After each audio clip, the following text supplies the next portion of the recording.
Assalamualaikum warahmatullahi wabarakatuh.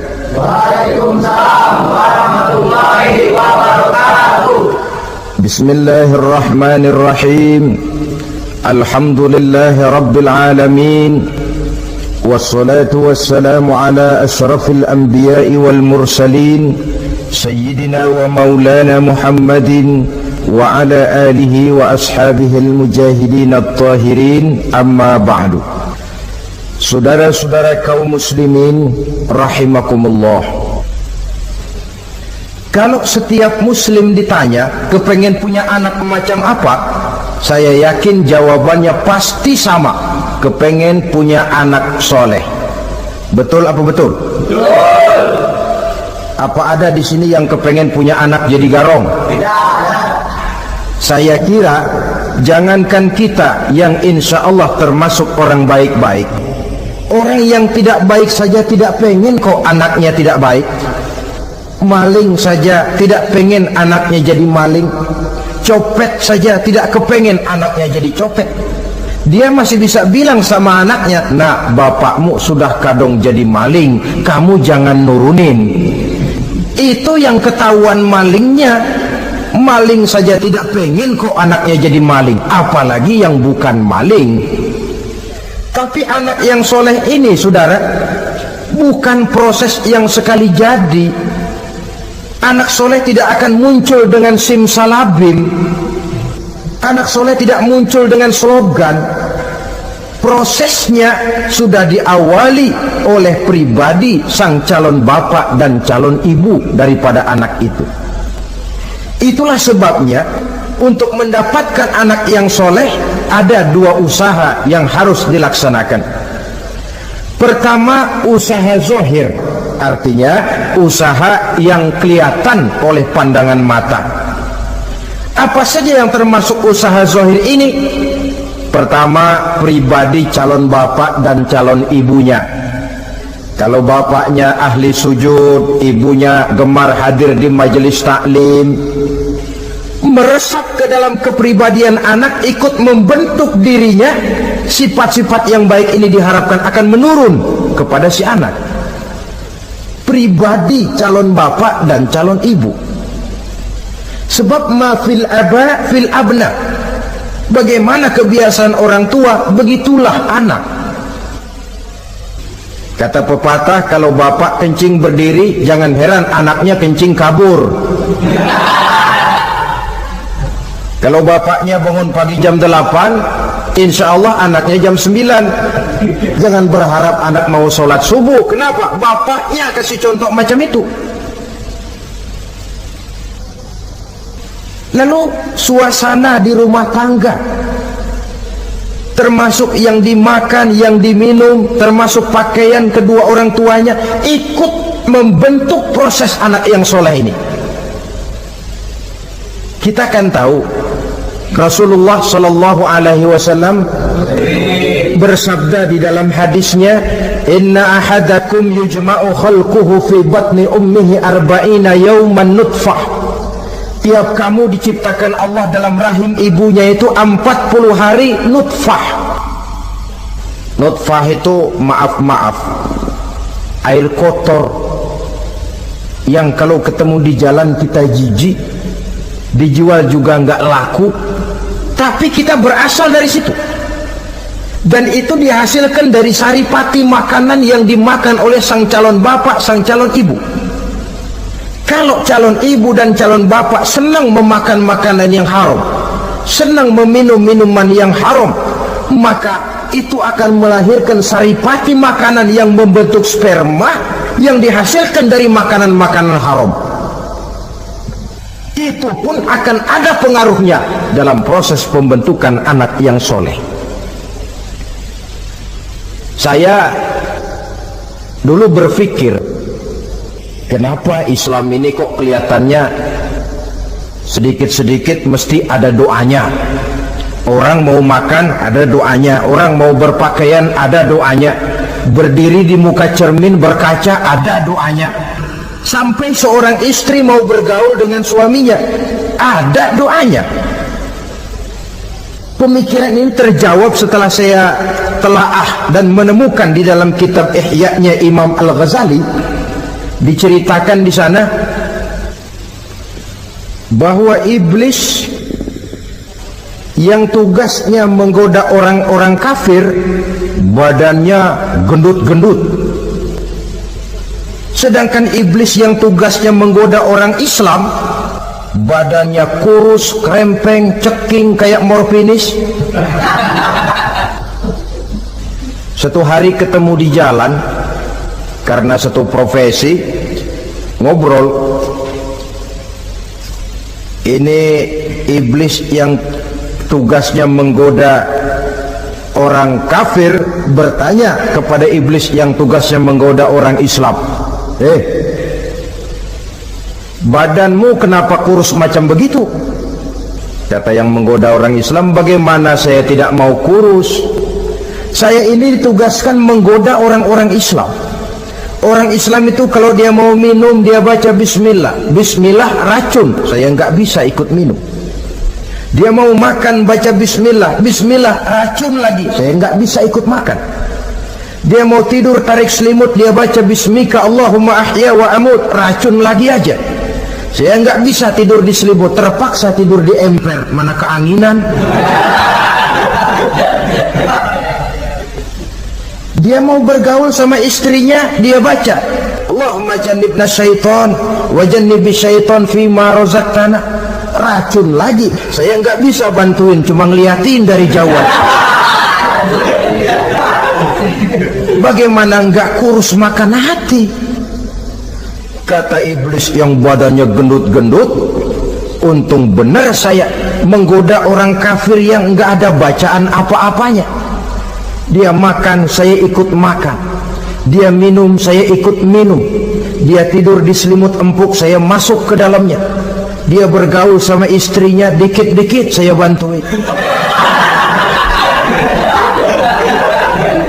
Allah Karim, ini maaflah kalau sudah dibantuin iblis ini, jangan heran anak jadi sangar nantinya.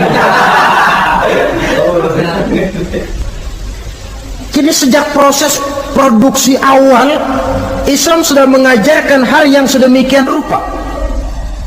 Pribadi calon ibu bapaknya baik, makanan, minuman, dan pakaian terdiri dari yang halal. Suasana beragama kelihatan di rumah tangga. Ibu ahli sujud, bapak ahli sujud. Ini termasuk proses usaha yang zahir dari orang tua yang menginginkan anak yang soleh. Sampai terjadi proses kehamilan. Proses kehamilan itu kata Nabi 40 hari yang pertama nutfah, 40 hari yang kedua alaqah, 40 hari yang ketiga mudghah. Mudghah itu embrio, cikal bakal bayi. Setelah proses 3 kali 40 hari itu, barulah ditiupkan ruh ke dalam rahim sang ibu. 120 hari atau 4 bulan, perempuan yang hamil itu baru terasa perutnya bergerak-gerak. Ini berdasarkan pengalaman perempuan. Saya sendiri kebetulan alhamdulillah belum pernah hamil.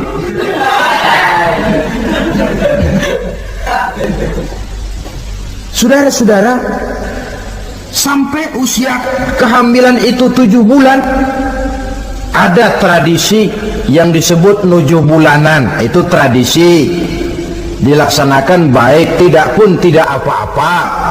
Tidak ada perintahnya memang, tapi juga tidak ada larangannya. Apalagi berkumpul orang membaca ayat-ayat Al-Quran, memohon doa dan sebagainya. Sebab pada kandungan 7 bulan ini, embrio sudah mengarah kepada bentuk positif dari wujud manusia. Di situ dibacakan surah Yusuf, surah Maryam, surah Tabarak, surah Waqiah. Tafaul namanya, mengundang rasa optimis supaya membawa keberkahan kepada pribadi sang calon anak yang nanti akan lahir ini. Tapi jangan lupa orang tuanya mulai dengan soleh dulu. Jangan orang tuanya nggak mau sujud, nggak mau ibadah, istrinya hamil dibacain surah Yusuf supaya anaknya cakep kayak Nabi Yusuf. Begitu keluar anaknya kepalanya segi 4 kayak kaleng kerupuk. Apa surah Yusuf yang salah? Tentu saja orang tuanya yang tidak memulai kesolehan itu sendiri. Lalu usia kandungan 7 bulan ke atas, sang calon bapak mulai membantu-bantu istrinya. Kalau malam diusapi perut istrinya yang sedang hamil berat itu, sambil dibacakan surah Al-Insyirah, ya ngusap-ngusap sayang, bukan ngusap gemes. Alam nasrah laka sadrak wa wada'na anka wizrak allazi anqadha dhahrak, supaya Allah memberikan keringanan kepada kehamilan istrinya sampai kepada proses kelahirannya. Begitu sang jabang bayi brol lahir ke alam ini, sudah dicegat lagi oleh ajaran agama, diazankan. Diriwayatkan oleh Abi Dawud, kana Rasulullah sallallahu alaihi wasallam azana al-Hasan wal Husain fi uzunaihi al-yumna wa aqama fi uzunaihi al-yusra. Adalah Rasul mengazankan cucunya Hasan dan Husain di telinga kanan, mengkomatkan di telinga kiri. Bayi muslim lahir ke dunia dicegat dengan suara azan. Apa sebab? Bayi yang baru lahir ke dunia ini ibarat kaset kosong. Kalau kaset kosong dipakai merekam, daya rekamnya kuat. Maka bayi yang baru lahir ini, sebelum sempat dia dengar cintaku sedalam lautan Atlantik, belum sempat dia dengar gelas-gelas kaca, belum sempat dia dengar tembok derita,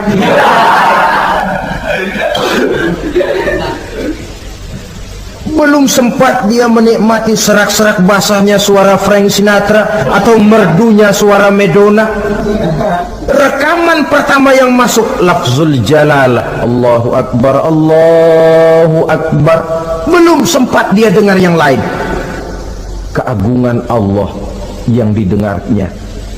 Kaset kosong diisi dengan rekaman pertama berupa lafzul jalalah. Saudara hadirin yang saya hormati, lalu datang kewajiban orang tua setelah sang anak lahir. Apa itu? Memberikan nama. Jangan lupa, ini proses pembentukan anak yang soleh. Memberikan nama. Walaupun William Shakespeare pernah bilang, what is a name? Apa sih arti sebuah nama? Cuma nama saja kok. Biar adanya di atas lumpur, kalau memang intan ya tetap intan. Nama itu tidak banyak artinya.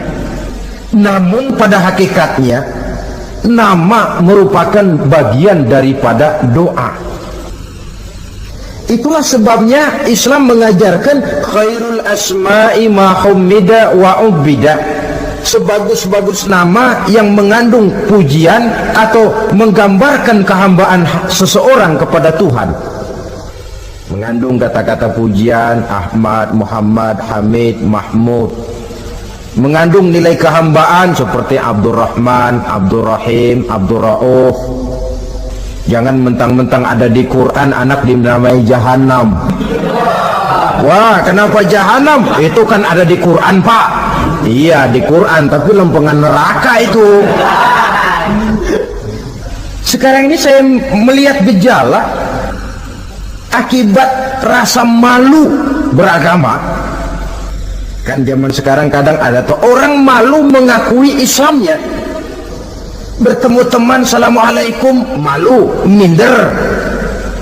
Berangkat ngaji bawa Quran, malu, minder, rendah diri, malu mengakui Islamnya. Termasuk diberikan nama yang berbau-bau Islam ini, malu katanya, kampungan.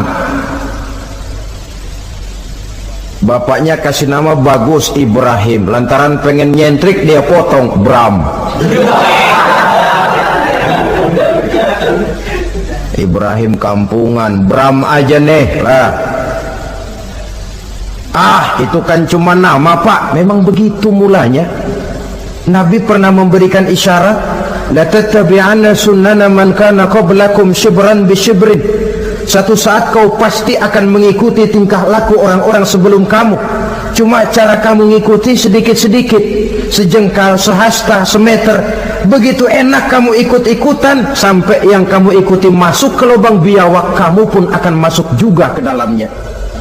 Mula-mula nama, malu pakai nama Islam. Dari nama pindah ke pakaian, dari pakaian pindah ke pergaulan. Kalau nama Ibrahim, berteman dia dengan Ali, Hamid, Farid, Syauki. Sudah pakai nama Bram, masa Bram temennya soleh nggak nyetel Kalau Bram kan temennya si Blacky. Nah, kalau sudah pindah ke pergaulan, yang saya khawatir pindah agama tidak terasa. Pindah agama tidak lagi terasa. Ini yang kita khawatir. Itulah sebabnya membudayakan nama yang baik ini perlu kita pelihara. Nama sebagian daripada doa. Tatkala orang tua memanggil kita dengan nama yang baik, sudah merupakan doa agar anaknya jadi orang baik-baik.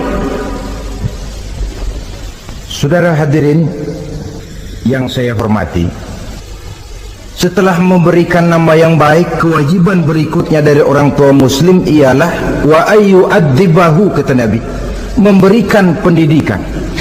Sebab nama yang baik tidak akan banyak menolong kalau tidak diiringi dengan pendidikan. Nama saja Muhammad Mukmin, kerjaan ngadu ayam.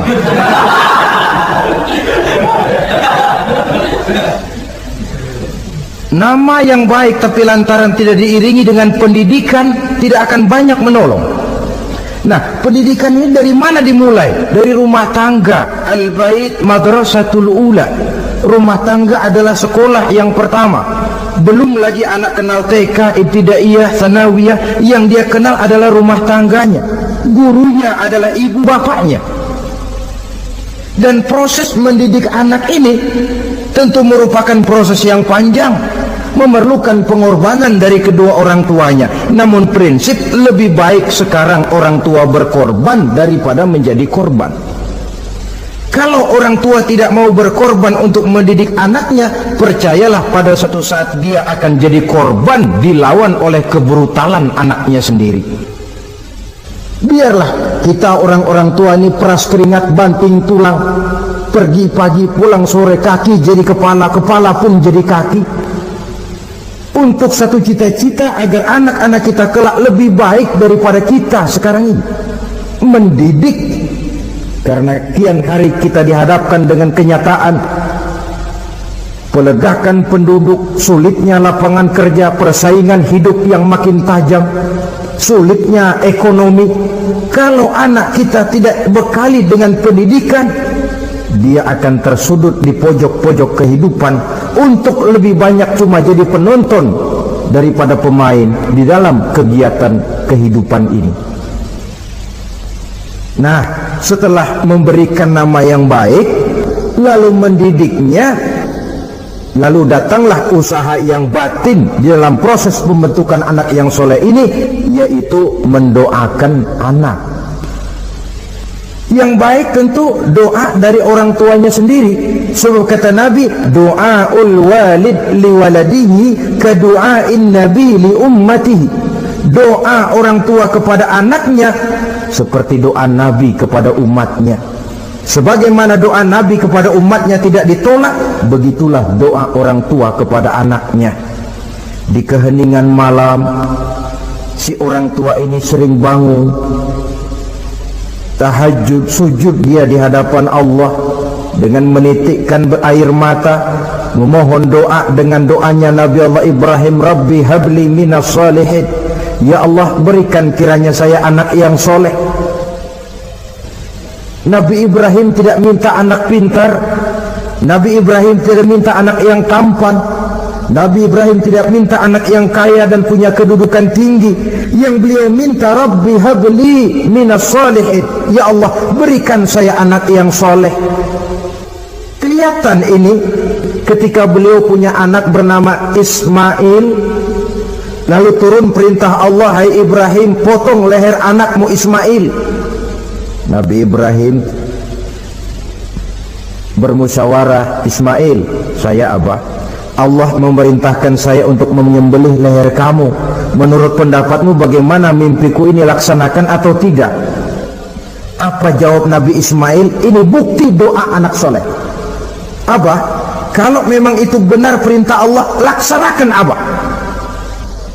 Ya abati fa'al ma tu'mar, satajiduni insyaallah minas sabirin. Kalau memang itu perintah Allah, Abah, laksanakan, potong leher saya. Anak soleh. Kalau cuma anak pinter tapi nggak soleh, mungkin jawabannya nggak begitu. Nak, bapak disuruh Allah menjembelih leher kamu. Bagaimana nak, laksanakan jangan. Mungkin dia akan jawab, kenapa saya Pak? Bapak aja potong yang udah tuaan.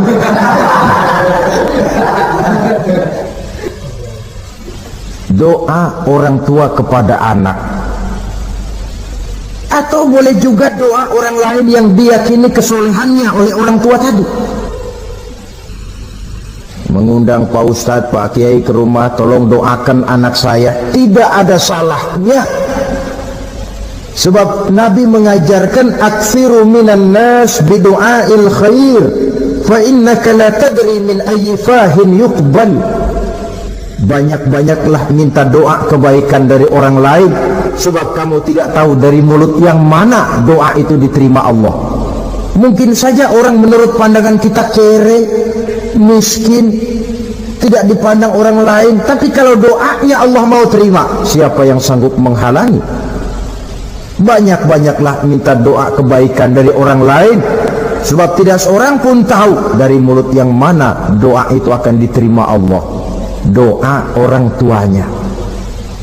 Inilah hikmah khitan yang pertama, proses pembentukan anak yang soleh. Yang kedua, khitan itu menanamkan kepada anak-anak muslimin sikap berani menghadapi hidup. Di waktu kecil sudah dilatih mengalirkan darah, seolah-olah orang tuanya berkata, nak, hidup ini adalah perjuangan, nak. Perjuangan itu peras keringat, banting tulang, mengalirkan darah, kadang-kadang mengorbankan nyawa. Hidup bukan undian, nak. Jangan mengharap untung besar tanpa mau peras keringat. Berani hidup artinya berani menghadapi segala resiko yang ada di dalam hidup. Di zaman sekarang banyak orang yang takut menghadapi hidup. Pakaian mau bagus, makan mau enak, hidup mau terpandang dan dihargai orang, tapi kerja keras tidak mau. Paling-paling istilah orang maunya cuman hardolin. Hardolin itu bahasa Jerman, artinya dahar modal ulin. Santai. Ini kan takut menghadapi hidup, atau melihat bahwa stres hidup begitu tinggi, lalu mengundi-ngundi hidup. Dipertaruhkannya hidup di meja judi, dipertaruhkannya hidup di gunung-gunung, memuja-muja setan dan sebagainya. Itu pun termasuk orang yang takut menghadapi hidup, tidak berani menghadapi resiko yang ada di dalamnya. Cuma khayal saja membumbung tinggi, tapi keberanian untuk bekerja keras tidak ada. Anak-anak muslimin sejak dini, sejak masih kecil sudah dilatih mengalirkan darah. Hidup ini perjuangan, nak. Bukan santai-santai, bukan berleha-leha, bukan berandai-andai. Tidak akan pernah sampai kita kepada tujuan kalau hidup cuma diisi dengan berandai-andai, berleha-leha, bersantai-santai. Dia adalah perjuangan, jalannya menanjak menurun, banyak onak dan duri di sekelilingnya. Kuatkan pribadimu menghadapi hidup ini, ditanamkan sikap berani menghadapi hidup. Itu yang kedua. Lalu yang ketiga, khitan pada hakikatnya merupakan peletakan batu pertama, dalam arti mempersiapkan anak supaya hidupnya nanti menjadi orang yang sujud kepada Allah. Secara tidak langsung orang tuanya seolah-olah berkata, nak, kamu dikhitan sekarang supaya nanti kamu bisa istinja, nak. Kalau kamu sudah bisa istinja, kamu bisa berwudu. Kalau wudumu sah, kamu bisa sholat. Peletakan batu pertamanya lewat khitan. Jadi kalau sudah dikhitan lalu dianggap selesai, sholat tidak diajarkan, wudu tidak diajarkan, ya sama saja dengan membangun rumah. Setelah peletakan batu pertama lalu tidak dilanjutkan dengan membangun yang lain, alang-alang yang bakal tumbuh. Sebab dalam realitanya nanti bukan cuma tubuh kita yang dikhitan, harta kita nanti dikhitan. Cuma khitan harta namanya zakat, infak, sodakoh. Itu kan harta dikhitan supaya bersih. Khitan juga namanya. Karenanya mengkhitan anak, mempersiapkan anak agar menjadi hamba Allah yang sesungguhnya, menjadi manusia yang sujud kepada Allah Tuhannya. Itu merupakan prakondisi ke arah pembentukan manusia yang kelak akan sujud kepada Allah Rabbul Jalil. Peletakan batu pertama mempersiapkan anak untuk hidup melaksanakan ibadah, dan ini tujuan hidup. Allah jelaskan, wa ma khalaqtul jinna wal insa illa liya'budun. Aku tidak ciptakan jin dan manusia melainkan untuk beribadah kepadaku. Masalah paling pokok bukan bertanya mengapa kita diciptakan oleh Allah, karena kita memang sudah ada. Masalah paling pokoknya ialah untuk apa kita diciptakan oleh Allah. Kalau saudara bertanya mengapa saya dibikin oleh Allah, itu hak Allah untuk menjawabnya. Manusia buntu. Sebab itu pertanyaan kita bukan mengapa kita diciptakan Allah, tetapi untuk apa kita diciptakan Allah. Yang bisa jawab tentu yang bikin manusia. Seperti juga kita tanya, Pak, untuk apa Bapak bikin bangku? Yang bisa jawab pasti ya yang bikin bangku toh. Sebagai pembikin, dia tentu lebih tahu untuk apa bangku itu dibikin. Untuk apa manusia diciptakan Allah? Jawabannya datang dari Allah. Wa ma khalaqtul jinna wal insa illa liya'budun. Aku tidak menciptakan jin dan manusia kecuali untuk melaksanakan ibadah kepadaku. Ini rupanya tujuan penciptaan manusia, agar kita menjadi orang-orang yang hidup melaksanakan ibadah dalam pengertian yang seluas-luasnya. Sejak ibadah pribadi yang langsung antara kita dengan Allah, seperti sholat, puasa, zakat, haji, sampai kepada ibadah yang tersalur melalui kehidupan bermasyarakat. Banyak-banyak umpamanya membangun, memelihara kesehatan, menjaga keamanan di kampung, yang kalau kita niatkan untuk mencapai ridho Allah, insya Allah itu akan bernilai ibadah. Tujuan penciptaan manusia ternyata tidak lain untuk melaksanakan ibadah. Prestasinya di hadapan Allah bergantung kepada sampai sejauh mana nilai ibadah itu dilaksanakannya. Ini yang ketiga. Yang keempat, hikmah daripada khitan itu dari sisi orang tua, menempatkan perintah Allah di atas perasaan dan kepentingan pribadi. Ada enggak orang tua yang enggak sayang sama anaknya? Semua orang tua sayang kepada anaknya. Jangan anak sampai dipotong mengalirkan darah. Anak main saja, main layang-layang, jatuh pulang kakinya berlumur darah, sudah ribut orang tuanya. Kenapa nak? Kenapa sayang? Kenapa raja? Aduh, raja lah kita. Tapi ini perintah Allah. Perasaan pribadi, kepentingan pribadi kalah oleh perintah Allah. Ini mestinya watak seorang muslim. Kalau sudah begitu perintah Allah, begitulah kita laksanakan. Soal keberatan pribadi, perasaan pribadi, kepentingan pribadi, nomor belakang. Yang penting perintah dilaksanakan. Cobalah kalau khitan itu, anak yang begitu kita sayangi, pada umur sedang lucu-lucunya, dipegangi dia, lalu dikhitan. Kadang dia menangis, mengalirkan darah, sakit dia 2-3 hari belum bisa berjalan dan bermain dengan teman-temannya. Tapi ada rasa luas dalam hati orang tua. Kenapa? Alhamdulillah ya Allah, perintahmu sudah saya laksanakan. Perasaan pribadi itu ditekan oleh perintah Allah. Perintah Allah di atas perasaan dan kepentingan pribadi. Kalau perasaan ini sudah kita miliki, itu pertanda nilai iman kita sudah mapan. Tidak cuma dalam khitan, dalam berbagai perintah agama. Hari Jumat berangkat kita dagang, begitu 11:30 mendadak banyak yang beli, laku lagi. Sudah kedengaran suara azan, hayya 'alas shalah, hayya 'alal falah, pembeli makin banyak. Disitulah barometer iman kelihatan. Terusin melayani pembeli dan dapat untung banyak, atau perintah Allah yang sudah memanggil-manggil itu. Kalau perintah Allah di atas perasaan dan kepentingan pribadinya, dia akan tinggalkan dagangan itu. Dia akan bergegas menuju panggilan Allah. Saudara hadirin yang saya hormati, jadi perintah khitan ini mendidik setiap muslim agar perintah Allah berada di atas perasaan dan kepentingan pribadi. Hijau kata Allah, hijau kata kita. Putih kata Allah, putih kata kita. Ke barat kata Allah, ke barat kita melangkah. Ke timur perintah Allah, ke timur kita berjalan. Nyatanya kita ini sering paradok.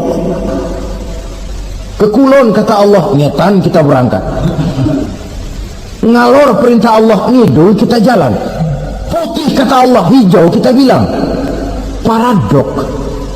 Kenapa? Berpadu segala macam perasaan dan kepentingan dalam kehidupan kita yang kadang mengalahkan kepentingan agama, kadang mengalahkan kepentingan umat, mengalahkan kepentingan orang banyak. Tidak itu yang dididik di dalam pelaksanaan khitan ini. Ini yang keempat. Kemudian yang kelima, dari segi kesehatan, kulit yang dipotong, yang menutupi kulfah itu adalah tempat bersarangnya segala macam kotoran. Membiarkannya mengendap bisa saja menimbulkan kanker kulit. Maka untuk menjaga dan memelihara kesehatan, agama menganjurkan khitan. Di samping tentu ada unsur kepentingan biologis. Ini maaf lah, kalau nanti orang sudah bersuami, sudah beristri, akan terasa manfaatnya khitan. Lain loh yang dikhitan dengan yang tidak itu. Coba saja tanya orang, makan pisang itu yang enak dikupas dulu apa dimakan kulit-kulitnya? Ya mesti tentu yang enak ya dikupas dulu. Kalau kulit-kulitnya juga dimakan, rakus namanya. Belum lagi kemungkinan bisa jadi penyakit. Dari segi kesehatan, dari segi kepentingan biologis, perintah khitan ini kembali manfaatnya buat kehidupan manusia. Itulah sebabnya di dalam An-Nahl ayat 123 Allah Subhanahu wa taala menegaskan, "Summa auhayna ilaika an ittabi' millata Ibrahim hanifa wa ma kana minal musyrikin." Kemudian kami wahyukan kepada kamu wahai Muhammad, ikutilah agama Ibrahim yang hanif ini, dan tidaklah ia termasuk daripada golongan orang-orang yang menyekutukan Allah. Artinya syariat khitan ini yang berasal dari sejarah kehidupan Nabi Ibrahim diteruskan oleh syariatnya yang dibawa oleh Nabi kita Muhammad sallallahu alaihi wasallam. Maka kalau ayat menjelaskan inna dina indallahil Islam, agama yang diridhoi Allah itu cuma agama Islam. Islam yang mana? Islam yang dibawa oleh Nabi Adam, diteruskan oleh Nabi Nuh, diteruskan oleh Nabi Ibrahim, diteruskan oleh Nabi Musa, diteruskan oleh Nabi Isa, dan disempurnakan oleh Nabi kita Muhammad sallallahu alaihi wasallam. Karena seluruh rasul yang 25 ini sumbernya sama, Allah. Prinsip ajarannya sama, la ilaha illallah. Cuma syariatnya saja yang agak berbeda, disesuaikan dengan situasi dan kondisi dari umat yang dihadapi oleh Rasul itu. Nabi Sulaiman misalnya ada sholat, tapi sholatnya Nabi Sulaiman tidak pakai rukuk dan tidak pakai sujud, berdiri saja.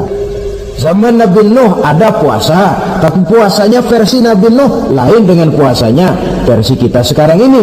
Syariat berbeda sesuai dengan situasi dan kondisi. Tapi khitan sejak Ibrahim, Ismail, Ishak sampai kepada Musa, sampai kepada Isa, sampai kepada Nabi kita, terus berkelanjutan sampai hari akhir nanti. Jadi bukan merupakan syariat baru. Pengukuhannya dalam An-Nahl 123 ini, aku wahyukan kepada Muhammad, ikuti agama Ibrahim, agama tauhid, yang diantara syariatnya adalah pelaksanaan khitan. Sedangkan Ibrahim seorang yang hanif. Hanif ini lebih tinggi daripada sekedar taat. Kalau orang yang taat itu contohnya begini, nak, tolong taruh ini gelas di pinggir meja, nak. Kalau dia taat ya apa adanya, ditaruh saja tuh gelas di pinggir meja. Orang yang hanif lain, mikir. Iya, kalau ditaruh di pinggir kan gampang kesenggol orang, jatuh ke bawah, pecah. Biar diperintah taruh di pinggir, taruh aja di tengah dah, biar aman. Ini hanif namanya. Tingkatan yang lebih tinggi daripada taat. Nabi Ibrahim seorang yang hanif. Tidak ada perintah Allah yang tidak dilaksanakan dengan sebaik-baiknya, sampai pun perintah memotong anak sendiri. Saya kira kalau perintah macam begini turun kepada orang zaman sekarang, banyak yang bubar jadi orang Islam. Potonglah leher anakmu, udahan aja dah. Dan memang perintah itu cuma untuk menguji kekuatan mental Nabi Ibrahim alaihissalam. Perintah menyembelih leher anak, perintah membangun Ka'bah, perintah hijrah keluar dari kampung halamannya sampai mengembara ke negeri Syam. Perintah ujian menghadapi api yang dinyalakan oleh Raja Namrus. Belum lagi perintah menghadapi kekufuran daripada kaumnya, menghadapi orang tuanya sendiri yang adalah produsen berhala. Bisa kita bayangkan ini, anaknya penegak tauhid, bapaknya produsen berhala. Tapi itulah agama, syarat dengan contoh. Yang anak bapaknya nabi, anaknya bajingan. Yang anaknya nabi, bapaknya pembuat berhala. Karena memang hidayah itu adalah hak prerogatif dari Allah Subhanahu wa ta'ala, diberikan kepada siapa saja yang dikehendakinya. Saudara-saudara kaum muslimin rahimakumullah, oleh sebab itu saya mengajak kepada seluruh umat Islam, kalau melaksanakan walimatul khitan, mengkhitan anak, boya sudah lewat masanya cuma sekedar diramein dengan layar tancap atau orkes madur. Akan lebih positif kalau diisi dengan dakwah, pengajian, ceramah yang menjelaskan tentang hikmah daripada walimatul khitan ini. Yang ditinjau dari segi apapun, mengadakan pengajian itu lebih menguntungkan, baik pribadi, baik yang mengadakan walimah, baik bagi masyarakat, ketimbang walimah dengan berfoya-foya. Apalagi hadis mengingatkan kita, kata Nabi begini, man sanna sunnatan hasanatan falahu ajruha wa ajru man amila biha. Siapa yang memulai satu kebajikan, dia akan mendapat pahala dan pahala dari orang-orang yang mengikuti kebajikan itu. Saudara nyunatin anak, mengadakan pengajian, undang kiai, banyak orang yang hadir, saudara akan dapat pahala dan juga dapat pahala dari seluruh orang yang hadir. 1000 orang yang hadir, 1000 saudara dapat pahala. Sebaliknya kata Nabi, wa man sanna sunnatan sayyi'atan falahu ismuha wa ismu man amila biha. Siapa yang memulai satu kejahatan, dia akan mendapat dosa dan dosa dari seluruh kejahatan yang terjadi pada malam itu. Jadi kalau saudara nyunatin anak, pesta, mengundang apa film, apa orkes, maka seluruh maksiat yang terjadi pada malam itu di tempat itu, saudara ikut dapat dosanya. Kenapa? Sponsornya saudara. Ya, tapi kan saya nggak suruh mereka maksiat, Pak. Betul, tapi bisanya mereka maksiat kan karena sarana disediakan, sponsornya itu. Jadi sponsor kebajikan mendapat pahala, sebagaimana sponsor kejahatan pun akan mendapat pahala dari nilai kejahatan yang ditimbulkannya. Belum lagi segi keberkahannya, belum lagi banyaknya orang-orang yang berdoa, 1, 2, 3, 40 orang berkumpul mendoakan anak kita. Masuk dalam hadis doaul arba'in ka doail wali, doa 40 orang yang berkumpul sudah sama dengan doanya seorang wali. Jangan, inilah yang sering saya istilahkan, kita ini kadang-kadang kontradiksi. Nikah secara Islam, ngadep penghulu, ada 2 saksi, pakai ijab kabul, tapi nanti pestanya secara Nasrani, gaya hidup rumah tangganya gaya Yahudi. Nikahnya, khitannya cara Islam, pestanya gaya Yahudi, pendidikan anaknya cara Nasrani. Akhirnya pribadi anak jadi tidak karu-karuan, terlalu banyak diwarnai. Bukankah Nabi menyatakan kullu mauludin yuladu 'alal fitrah fa abawayhi yuhawidanihi aw yumajjisanihi aw yunassiranihi atau kama qala. Setiap bayi dilahirkan dalam keadaan suci, bersih, tidak ada dosa warisan dalam Islam, tidak ada anak haram jadah dalam Islam. Yang haram jadah itu perbuatan bapak moyangnya itu. Anak lahir suci, bersih, seperti kertas putih. Mau ditulis dengan tinta apa, terserah kedua orang tuanya. Setiap bayi dilahirkan suci, kata Nabi. Orang tuanya yang menjadikan dia Yahudi, menjadikan dia Nasrani, atau menjadikan dia Majusi. Kadang tanpa terasa. Bapaknya muslim, ibunya muslimah, tapi anaknya belajar di sekolah Nasrani. Ini kan sudah yunasirani, menasranikan anak. Sekolahnya di sekolah Yahudi, sekolahnya di sekolah Majusi, menjadi pemuji api. Dan anak lebih dari sekedar buah mata, belahan hati. Dia adalah amanah dari Allah. Gara-gara anak, orang tua bisa sampai ke surga. Pun gara-gara anak, banyak orang tua masuk neraka. Amanah yang disia-siakan akan menjadi beban daripada orang tua itu sendiri. Oleh karena itu, sekali lagi saya mengajak, hidupkan tradisi yang baik dengan memperbanyak pengajian-pengajian, baik dalam walimatul khitan, walimatul arus, atau berbagai kesempatan yang memang mungkin untuk itu. Makin banyak dakwah dan pengajian, insya Allah makin terasa akibat positifnya bagi masyarakat, agama, bangsa, dan negara yang kita cintai ini.